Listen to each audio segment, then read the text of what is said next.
Ito yung binili natin vacuum advancer online. 5 buwan pa lang sira na.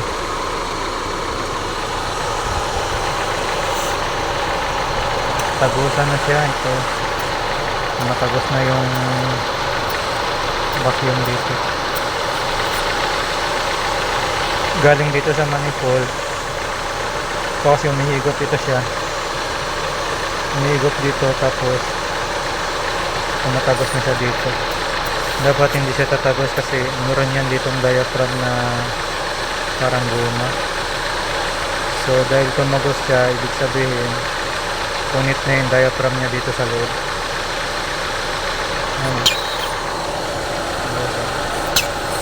Umihigop na.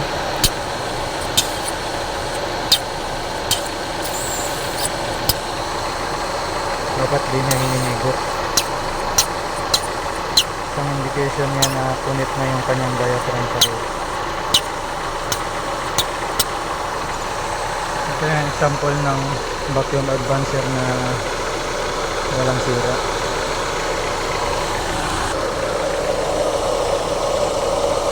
So guys, kunin natin yung ito. Ikat natin dito.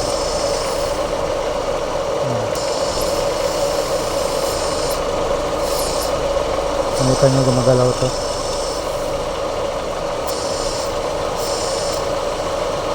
Dapat maliban sa gumagalaw ito, hindi siya umihigop dito. Yan, wala. Kaya tamang dikit natin, hindi niya hinihigop kasi na-repair ko na ito siya. Nagawa ko na. Ngayon ipapakita natin sa inyo kung paano ko ito ginawa.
Dito makikita natin na talagang tumigas na yung goma niya at meron na siyang mga crack. Hindi na siya naglalaro kasi sobrang tigas na, malutong na siya.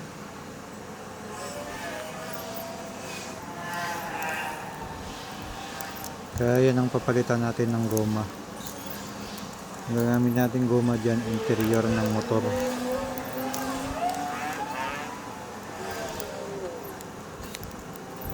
Common issue po ito ng mga sasakyan. Kaya minsan yung mga sasakyan parang hirap siya sa mga paahon, mga akyatin.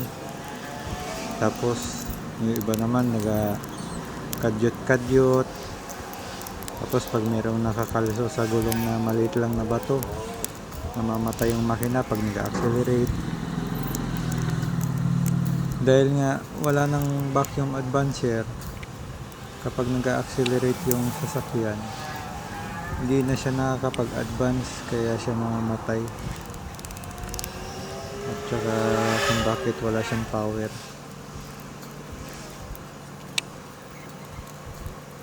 Kaya ito talagang vacuum advancer na ito. Napakaliit niya pero malaki yung papel niya na ginagampanan sa ating makina.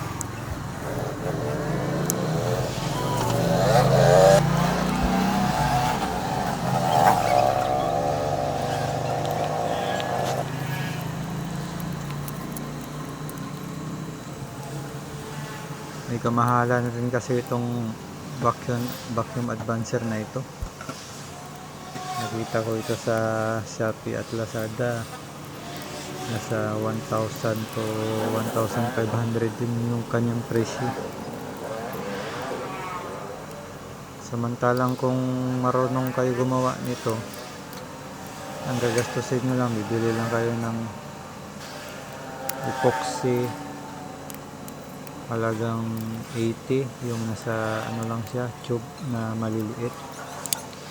Tapos hindi lang kayo ng interior sa vulcanizing shop, interior ng motor or interior ng bike, pwede. Tapos may tiban, yun lang. Tapos maglalaan lang kayo ng ilang minuto para gawin ito. Mabilis lang naman ito siya gawin, kaya lang matigas lang siya, masakit sa kamay. Yung pinakamahirap na part dito yung pagtuklap mo isa-isa doon sa may ginamitan mo ng cutting disc. Matigas siya, sobrang tigas, nakakapaltos. Pero siyempre dahil gusto natin makatipid, okay lang. Sayang pa rin kaya yung 1,000 plus. Saka mas matibay naman yung ganito, yung goma lang siya compare dun sa naka-built-in na dati. Katagalan to bitigas, tapos nabubutas talaga siya. Pero itong interior, mas matibay ito siya, pang matagalan na.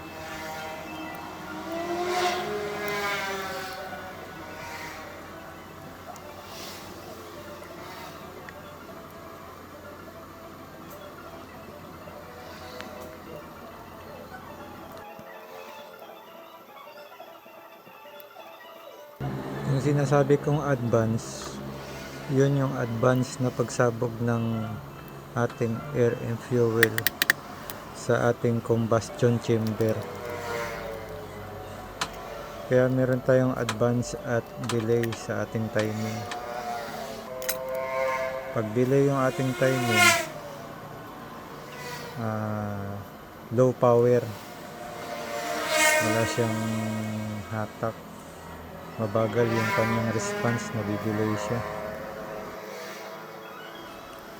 At saka sa mga akyatin, gapang talaga siya, nahihirapan siya umakyat sa mga akyatin. Delikado rin yun, baka hindi ka makaahon sa mga matataas. Kung mahina yung handbrake mo, baka maatrasan mo pa yung mga nasa likod mo. Kaya ako, mas pipiliin ko ng lagi akong naka-advance kaya sa delay. May iba kasi kaya sila nagde-delay kasi mas matipid daw yun sa gasolina. Pero kung ako ang tatanungin sa experience ko, para sa akin mas matakaw sa gasolina yung delay. Kasi pagdating sa mga akyatin, aapakas ng malalim, naka full throttle ka na, sagad na yung apak mo pero hindi ka pa umaahon. Edi siyempre dahil naka full throttle ka, malakas talaga sa gas yun. Compare dun sa naka-advance ka, kunti pa lang yung tapak mo, kalahati pa lang, pero baliwala sa kanya yung mga akyatin.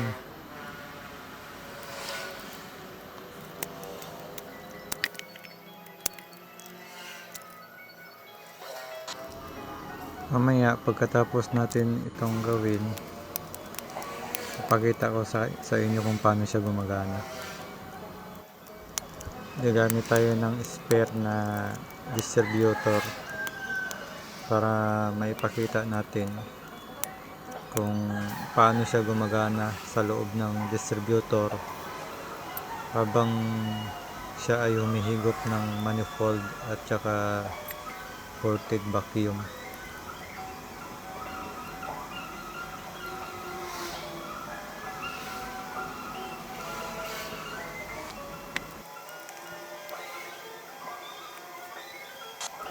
yung ported vacuum, yun yung pag nag-accelerate tayo o umaapak tayo sa gasolina,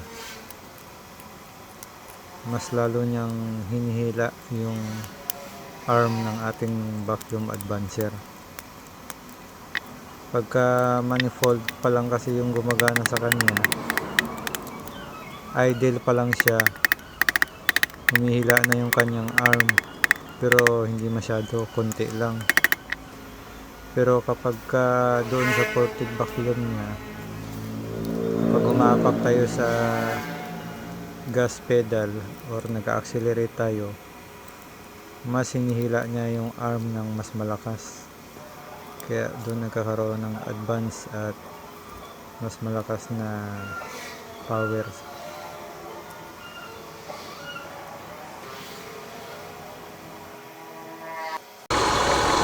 So guys, saka ito isa lang, kaiba na siya ng takip. Ganito siya gumagana guys. Itong vacuum advancer, meron siyang parang kawit-kawit ito. Nakapasok yan dito sa may bilog na ito. Ganito yung posisyon niya.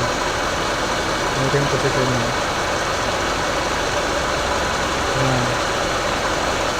Nakasalpak siya dito sa butas.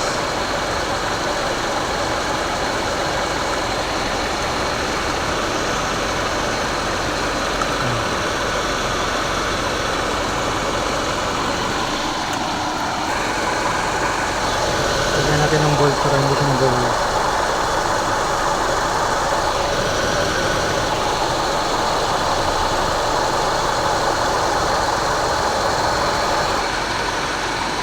Ayan, nagkabit na natin. Ngayon, ganito ang trabaho yung ating vacuum advancer. Kunin natin to sa itaas. Lipat natin dito.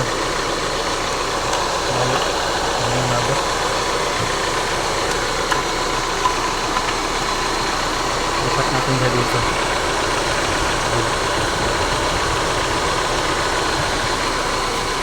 Ito yung galing sa carburetor, ported vacuum. Humihigop lang yan siya pag nag-accelerate.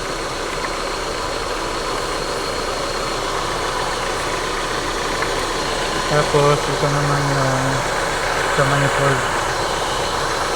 Ito naka-idle pa lang, humihigop na siya. Tingnan nyo guys, pag sinalpa ko ito, gumagalaw ito. Ayan. Ayan, gumagalaw siya.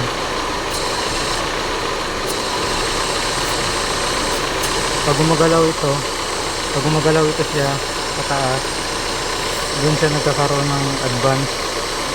Pag nag-advance siya, mas nagkakaroon ng lakas dun sa sakyan, sa mga akyatin.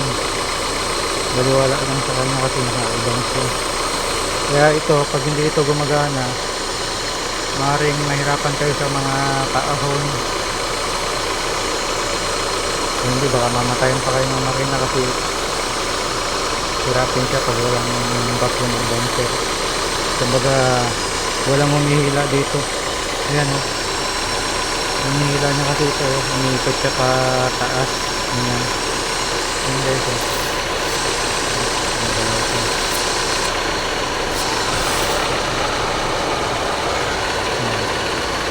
Kaya nakaangat na siya ng konti.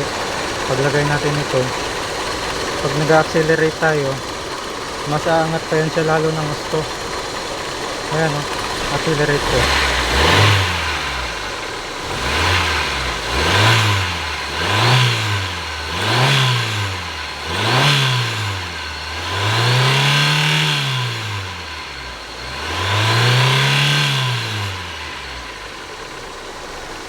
Yan ang trabaho ng vacuum advancer. Kaya importante ito guys, kasi ito yung bibigay ng power sa ating makina. Pag wala ito, sobrang hina. Minsan mamatayan ka, minsan kadyot yung takbo mo pag nasa 20 kph ka.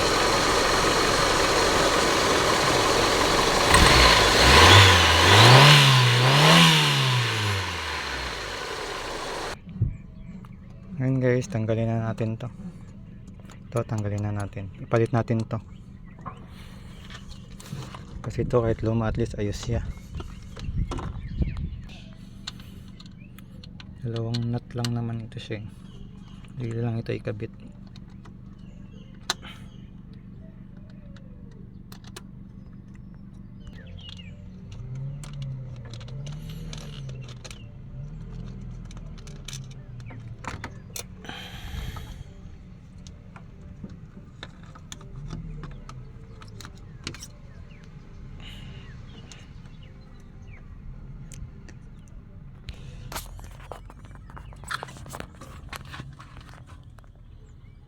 Ayan. Tatanggalin na natin siya. Ay, may bolt pa pala ito. Tanggal na natin.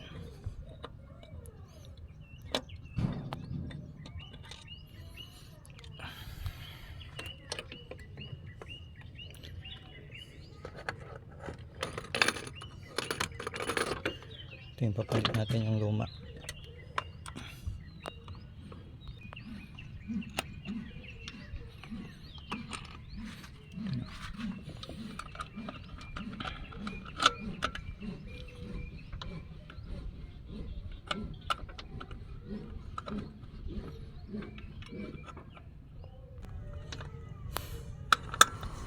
Ang hirap magtrabaho kapag isang kamay lang yung gamit. Sige lang. Lagyan natin yung nut. Kakayanin yan para mas may paliwanag natin sa inyo ng maayos.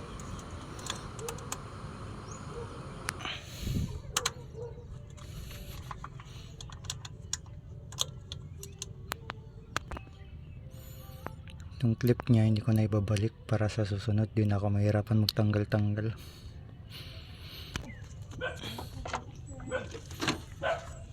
Balik na natin ito.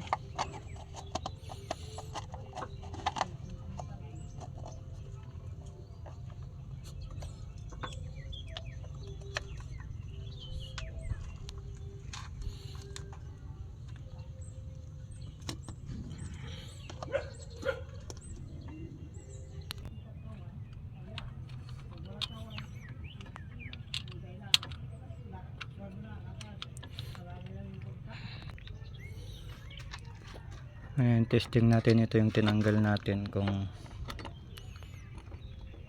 naghihila pa siya, nag-advance pa.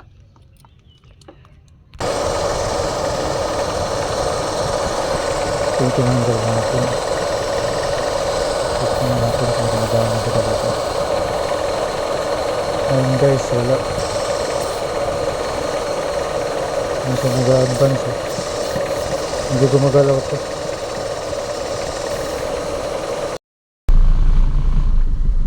Tingnan natin yung bago nating kabit na vacuum advancer.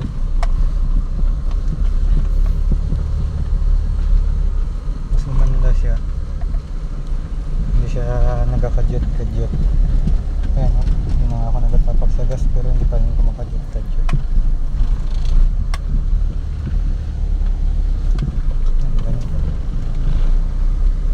Wala siyang kadyot-kadyot.